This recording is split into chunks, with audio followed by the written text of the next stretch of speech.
Hola, muy buenas, bienvenidos al canal. Hoy, tercera parte de MSX con... Daewoo Z-Mix. ¡Empezamos! Ya está, me he hecho la intro y yo solito... ¿Has puesto eso a grabar? Sí.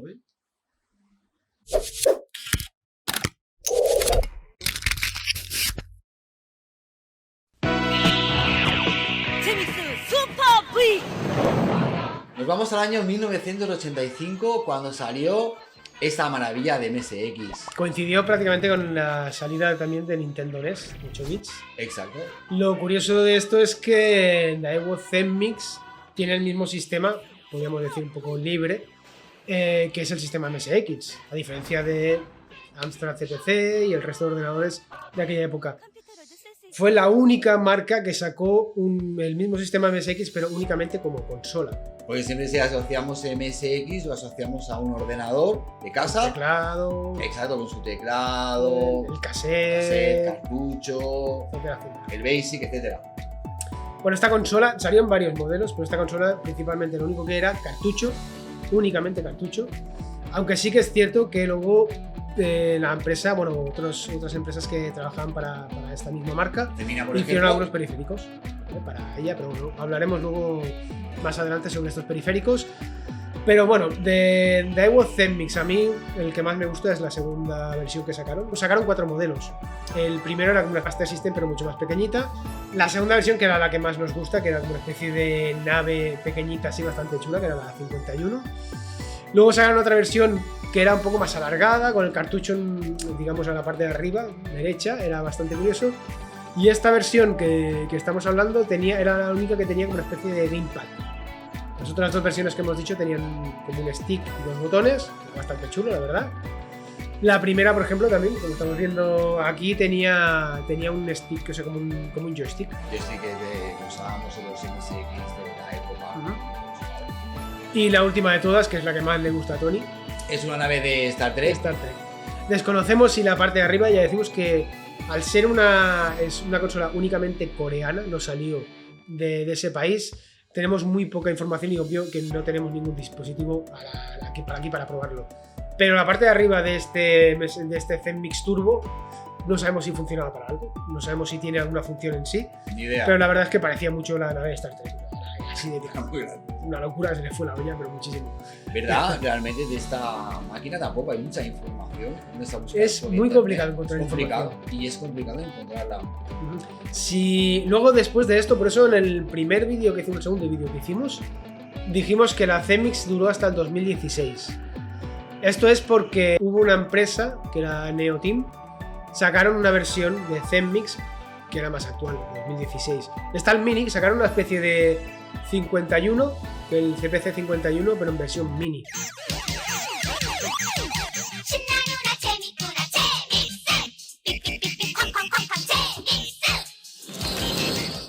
También lo hemos visto, era muy guapo, porque era exactamente igual, pero era mucho más pequeñito, obvio, llevará el sistema seguramente una especie de Raspberry, con el sistema ya integrado con todos los juegos, y luego el mismo joystick pero con 4 botones, súper chulo. La verdad es que dan ganas de comprarlo, ¿eh? No deja de ser curioso que saquen un MSX en la actualidad. En la actualidad. Que puedas llegar a y que, bueno, como la gran moda que hay ahora de artículos antiguos como la Amiga 500, la Mega Drive, que las hacen mini, pues tengamos un MSX mini. Eso es. Vale, la parte importante de este, por eso hay tan poca información, la parte importante de este Daewoo Z-Mix, hemos dicho que no salió de Corea, o sea, no llegó a Europa ni a ninguna parte del resto del mundo. En Corea no había ningún problema el tema del copyright, no había ningún tipo de complicación, con lo cual las empresas que fabricaban juegos para Z-Mix, aparte de ser compatibles los que ya existían, de Konami, Herbe, etcétera, etcétera, se hacían todo tipo de juegos que muchos eran copias de juegos de Nintendo, ni Sega y otras plataformas. Y de todo. Les daba absolutamente igual.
Inconveniente que tenemos hoy día, que para intentar acceder digamos, a la lista de juegos de esta consola es prácticamente imposible. Sacaron miles de juegos en esta consola, pero sí que es cierto que si tú entras en eBay... En eBay, por ejemplo, hemos entrado hace un ratico. El precio de estos cartuchos está... Y la verdad que estamos mirando y están nubes, el precio más económico, pues unos 300, 400 euros. Hemos llegado a verlo hasta 1500, 1500, algunos 800 es la media que se suele encontrar una página como eBay, que es... Claro, imaginaos hasta dónde llega el punto del tema de Corea y el comercio, que en ese momento consolas, o sea, compañías como Sega o Nintendo no podían comerciar directamente como lo hacían el resto de Europa, el resto del mundo, tenían que coger un distribuidor coreano para distribuir sus propios dispositivos. Y es más, incluso llegaron a cambiar el nombre. Si ahora recuerdo un nombre, por ejemplo, el de, a mí me hace mucha gracia, la Mega Drive creo que se llamaba Super Game Boy, sin la E. O sea, es como que le quitaban el nombre a la Game Boy y lo pusieron a la Sega. Era algo curiosísimo, pero es verdad que el tema del copyright era un país totalmente, un mundo aparte. Era algo diferente y por eso esa consola era totalmente distinto. Si os acordáis, y esto es algo importante, gracias al creador de ET, de Atari 2600, volvemos a ET. Ahí está, llegó el cataclismo, aparte de otras tantas circunstancias. Enterrados en el desierto de Arizona. Pero gracias a esas circunstancias, lo que era el mundo del videojuego, de las consolas, llegó a un declive. O sea, gracias, ET. Claro. Porque ya vieron el declive y dijeron, bueno, vamos a hacer un PC que sea consola. Pero Daewoo sacó esta versión, que es una maravilla en realidad. Y en ese mercado ahí, en Corea, funcionó, porque sacaron miles de juegos para esta consola. Miles de juegos al que hoy no tenemos acceso, porque es muy complicado sacar la lista. Bueno, aquí ya sabemos que todo funciona con licencias. Eso es. Y claro, pues evidentemente, pues ahora puedo tener un cartel de, pongo, para inventármelo, 200 juegos, pero todos con su licencia oficial para Mega Drive. Ahí está. Y claro, si tienes una máquina que no tiene ese tipo de problema, pues hala, a producir juegos. Claro, entonces sacaron, por ejemplo, empresas como Cemina, Exacto. Que aparte de periféricos sacó juegos para esta consola, pero muchísimos. Y estamos diciendo, no podemos tener acceso, y es lo que nos cabrea más, a saber todos los juegos que sacaron para esta consola. No hay mucha información, la verdad. No, pero bueno, sí que es verdad, un dato que se nos ha pasado es que las diferentes versiones de esta consola también correspondían a diferentes versiones de MSX. O sea, la primera versión era un MSX, no sé hasta qué punto, pero bueno, sé que el Turbo, la última de todas, el CPC 120, era ya un MSX2 Plus. Vale, la 61 era un MSX2 y las otras dos, la Zenmix y la Zenmix V 5051, eran un MSX normal. Bueno, entonces, diferentes versiones, diferentes consolas, diferentes ampliaciones de MSX. Pero era el sistema MSX, o sea, tú podías meter un cartucho de un MSX compatible. Y seguramente al revés igual. Sí, porque cuando hicimos el primer vídeo de fabricantes que habían trabajado para MSX, había un listado impresionante. Sí, había un listado impresionante. Pero hay muchísimos. De todos los fabricantes que llegaron a pasar y llegaron a trabajar con el sistema MSX. Por eso, hay que decirlo, es de los mejores, es el mejor. Eso es. Y dentro de esto también sacamos de los mejores juegos que nos gustaban a nosotros, y la mayoría eran de Konami.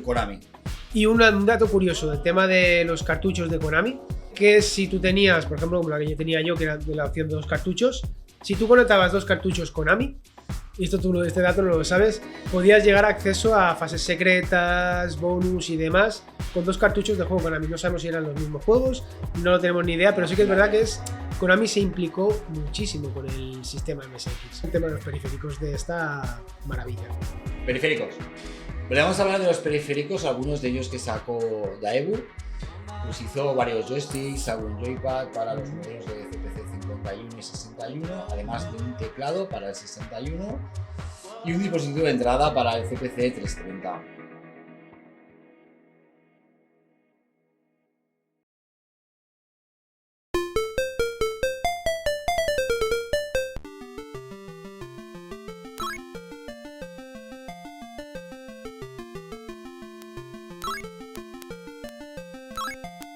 Tenemos por esta parte que al menos el 61, no sé si el resto, pero se podía convertir como un ordenador. Sí. También he leído que se podía, o sea, que Daewoo tenía en mente un dispositivo de cartucho, de cassette externo para las consolas, que también hubiera sido bastante interesante. Aunque teniendo cartucho no tiene mucho sentido, pero bueno, aún así Si te pones a tenía mirarlo, esa idea, ¿eh? pues a mirarlo ya estaban creando un MSX, porque si pones el cassette, tienes el cartucho, pones el teclado y Bueno, era un pues, dispositivo MSX, simplemente simplificado a consola. tienes un ordenador. Bueno, y ahora vamos por la parte de Femina. Tenía una especie de tarjeta familiar que no la hemos visto. Sabemos que tuvo una especie de tarjeta familiar con la que la Zenmix podía conectar cartuchos de la Nintendo NES o Famicom, que se llamaba en Japón. Luego tenía una especie de kit de expansión que podías convertirlo de la 1 a la MSX2. Y luego una especie de expansión de RAM, que tampoco hubiera ido mal, o quizá en algunos juegos que apretan un poco la consola. Pero que flipate con lo que estamos diciendo, que si lo comparas con una Mega Drive, lo comparas con una Super Nintendo, sí que te dan sus periféricos, pero es que tienen mucho más periféricos Bueno, es que piensa... ese trasto Sí. que las consolas más actuales. Bueno, el tema de que pudieras convertirlo, digamos, a una Nintendo NES, eso ya No sé. raya todo tipo de copyright que pudieras tener. Sí, bueno, O sea, claro, porque es pero- como si tienes una Mega Drive y digo, ahora mira, le meto un cartuchito, una expansión y le puedo meter el cartucho Claro, de Super Nintendo. imagínate que sí, que la Mega Drive luego le podías poner lo del CD y todo eso, pero bueno, que le puedas poner una unidad de cassette, le puedas poner un teclado, le puedas poner. Ya. Vale, y luego ya las versiones más actuales que han salido, todas ellas creadas por el grupo Neo Team, parece esto De Matrix. de Matrix. Bueno, sacaron varios modelos, la Zenmix Neo y la Zenmix Mini, que la verdad es que son muy chulos, ¿eh? Muy, muy Sí, buenos. la verdad que vale mucho la pena. La Mini nos gusta muchísimo por la forma que tiene, porque es igual que el CPG 51, casi seguro que va con sistema Raspberry. Pero bueno, el poder añadirle los juegos o lo que lleva ya añadido y poder jugar con esa mini consola MSX es bastante chulo. Pero bueno, estas dos consolitas, creo que la última que existe aún es la Zenmix Neo, la que puedes añadir los cartuchos. Pero bueno, ya decimos que hoy día puedas llegar a comprarte un sistema MSX. Es una consola Pero que marcó la diferencia. en Muy su momento. curioso la cantidad de periféricos que tenía, la cantidad de juegos que se hicieron, lo de las licencias, que eso lo pasaba como dice Jordi, el Por juego, el furro, literalmente. y los modelos que llegaron a sacar y que incluso podamos llegar a comprarla ahora. Y nada más, hasta aquí nuestro vídeo sobre este gran aparatito. Y para el próximo, pues nada, más sobre el mundo de los 8 bits. Y aquí eso esperamos.